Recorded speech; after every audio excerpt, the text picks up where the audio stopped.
Assalamualaikum warahmatullahi wabarakatuh. Kami dari kelompok 4 ingin menjelaskan tentang studi kelayakan bisnis. Sebelumnya, kami akan memperkenalkan diri terlebih dahulu. Yang pertama dengan saya sendiri, Feby Awalia dengan NIM 642000388. Selanjutnya, Dengan saya, Ayu Solihati dengan NIM 64200.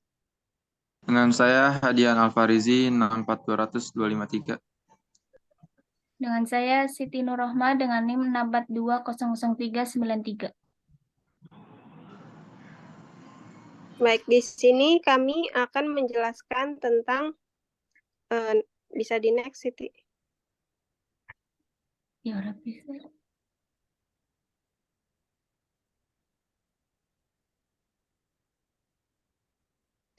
Tentang proposal rencana usaha. Proposal rencana usaha makanan olahan rendang Bundo Ayu.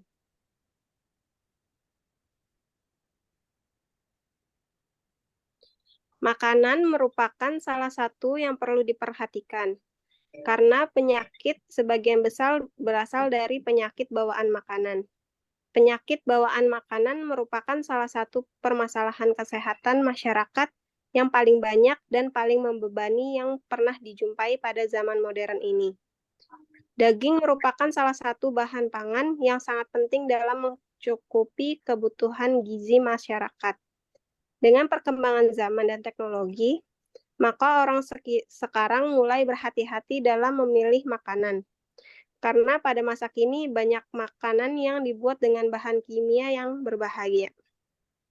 Dengan alasan dan mendasar tersebut, kami berencana untuk merintis usaha rendang dengan berbagai varian. Rendang adalah makanan kuliner asli asal Minangkabau, Sumatera Barat. Orang Minang menyebut kuliner ini dengan nama rendang. Nah, di sini ada profil usahanya. Nama perusahaan yaitu Rendang Bundo Ayu. Nama pemiliknya Ayu Solihati. Jenis usahanya kuliner. Karakter khas masakannya khas Minangkabau. Alamat usaha di Jalan Sukamaju, RT 2, RW 7, Kelurahan Cimanggis, Kecamatan Cimanggis, Depok. Produk yang dipasarkan yaitu rendang sapi. Wilayah pemasarannya di Jabodetabek.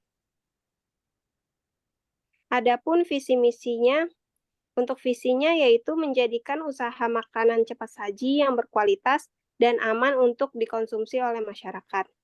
Untuk misinya sendiri yaitu menyediakan makanan yang berkualitas, menyediakan makanan dengan higienis dan harga yang terjangkau, dan melayani pembeli dengan pelayanan terbaik sehingga pelanggan merasa puas. Selanjutnya akan dibacakan oleh Mbak Ayu. Ya, di sini akan saya jelaskan tugas dan tanggung jawab sebagai owner saya Ayu Solihati, keuangannya Siti Nurrohmah, terus produksinya Hadian Alfarizi, pemasarannya Feby Awalia. Tugasnya sebagai owner memimpin dan bertanggung jawab dalam menjalankan perusahaan. Bertanggung jawab atas kerugian yang mungkin dihadapi perusahaan, sedangkan bagian keuangan mengawasi semua aspek keuangan, bisnis, dan menggerakkan strategi dan perencanaan keuangan perusahaan, dan akan bertanggung jawab untuk menilai kinerja keuangan di keuangan perusahaan. Bagian produksi merencanakan produksi dan melakukan penjadwalan melalui melakukan koordinasi, proses pengadaan bahan produksi, melakukan pengawasan proses produksi. Bagian pemasaran melakukan perencanaan strategi pemasaran dengan memperhatikan tren pasar dan sumber daya perusahaan, melakukan perencanaan analis peluang pasar, menyusun perencanaan arah bijaksana pemasaran, kebijakan pemasaran.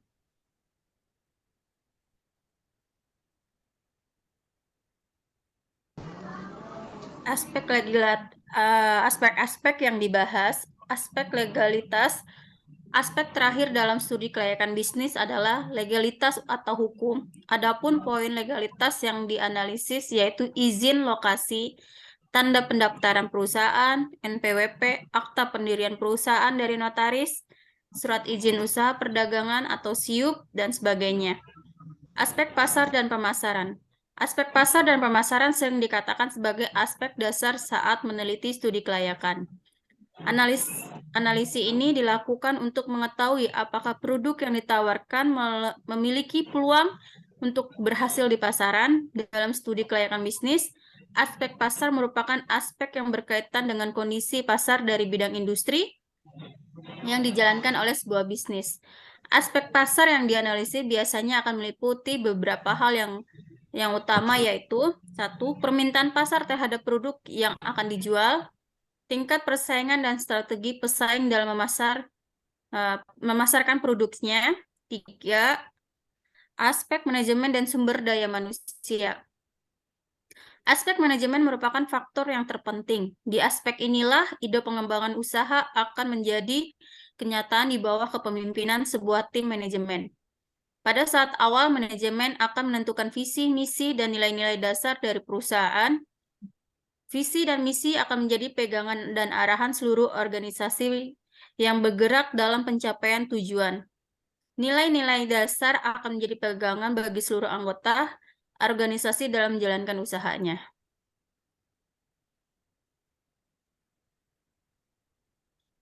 Ya, selanjutnya ada aspek teknik dan teknologi. Analisis aspek teknis dan teknologi merupakan lanjutan dari aspek pemasaran. Kegiatan ini timbul apabila sebuah gagasan bisnis yang dirancanakan telah menunjukkan peluang yang cukup cerah dilihat dari segi pemasaran.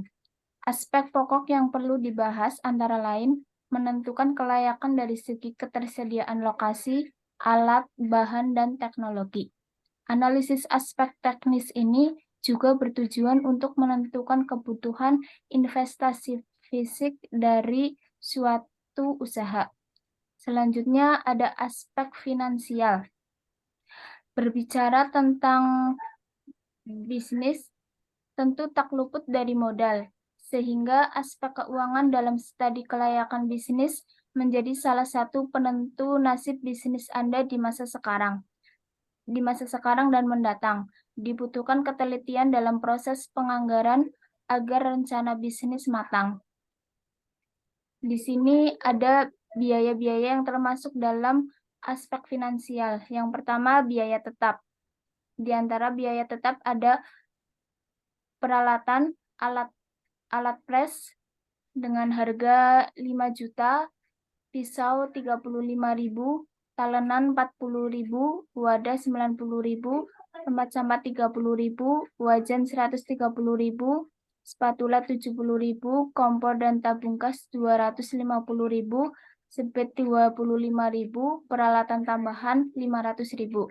Jumlah investasi sejumlah 6.170.000 rupiah. Selanjutnya ada biaya-biaya variabel. Di antaranya ada daun jeruk seharga 45.000, asam 45.000, daging sapi 1.500.000, santan kelapa 450.000, daun kunyit 45.000, serai 45.000, kemiri 150.000, laos 45.000, jahe 30.000, cabai merah 195.000, bawang merah 180.000, bawang putih 180.000, biaya air dan listrik 375.000. Total biaya variabel jumlah 3.285.000 rupiah.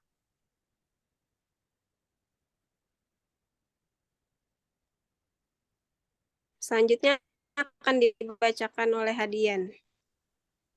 Oke, terima kasih. 6. Aspek ekonomi dan sosial. Dalam studi kelayakan bisnis, aspek ekonomi dan sosial menjadi hal yang penting dilihat.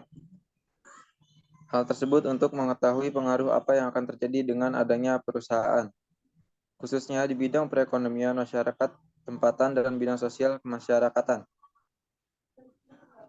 Dan yang 7, aspek lingkungan hidup. Aspek lingkungan hidup merupakan salah satu aspek yang sangat penting dalam sebuah perencanaan untuk mendirikan suatu perusahaan, untuk mengetahui segala dampak lingkungan yang akan ditimbulkan oleh perusahaan tersebut.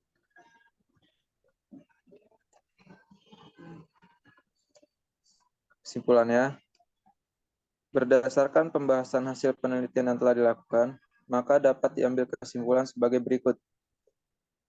Proses produksi pembuatan rendang daging sapi basah pada usaha rendang Bundo Ayu harus melalui tahap-tahap produksi. Di antaranya persiapan bahan baku, pemotongan daging, pencucian, perendangan daging sapi segar bersama bahan baku penolong, dan pengemasan setelah rendang adem, tidak panas, waktu yang dilalui selama 5 jam. Oke, terima kasih. Saya kembalikan ke moderator, Febi. Demikian presentasi ini kami sampaikan, kurang lebihnya mohon maaf. Wassalamualaikum warahmatullahi wabarakatuh.